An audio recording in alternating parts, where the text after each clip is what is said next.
నక్సలైట్లుగా అన్నలుగా ఎందుకు మారిర్రు వాళ్ళు? మేము మొన్న గాజర్ల రవి గారి సంస్మరణ సభకి వెళ్ళినాం. ఆ కుటుంబం ఎందుకు మొత్తం ఎందుకు వెళ్ళింది? ఒక్కసారి ఆయన వీడియో చూడండి. గాజర్ల అశోక్ గారు మాట్లాడిన వీడియో ఒకసారి చూడండి.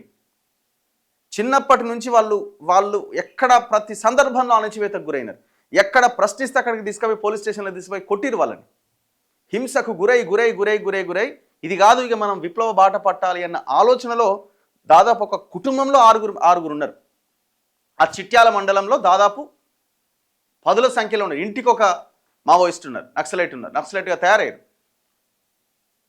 మరి ఎందుకు అట్లా పోయారు? విపరీతమైన పేదరికము, విపరీతమైన అణచివేత, వీటి కారణంగా పోయారు. ఎంతసేపు వాళ్ళని తుదముట్టించాలి అని అంటున్నాం తప్ప అసలు కారణమైన కాజ్ ఉన్న పేదరికాన్ని, అణచివేతని, వీటిని మనం తుదముట్టించాలని ఎందుకు మాట్లాడట్లే? అసలు వాటి జోలికే పోవట్లే కదా. ఫస్ట్ ఇంకొక క్వశ్చన్ ఉన్నది. ఇప్పుడు మావోయిస్టులని ఎందుకు అక్కడి నుంచి తుదముట్టించాలన్న ఆలోచన చేస్తున్నారు అని అంటే, అడవి కావాలి, అదానీ అంబానీల కోసం అడవిని కట్టబెట్టడానికి, కార్పొరేట్ కంపెనీల కోసం అడవిని కట్టబెట్టడానికి అన్న ఒక ప్రశ్న వస్తున్నది. ఆ మౌలికమైన ప్రశ్నకి ఇంతవరకు అమిత్ షా సమాధానం చెప్పిండా?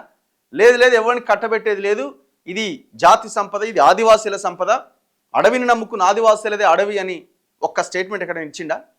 ఆ స్టేట్మెంట్ ఇవ్వట్లేదు మీరు అంటేనే అర్థమవుతున్నది కదా.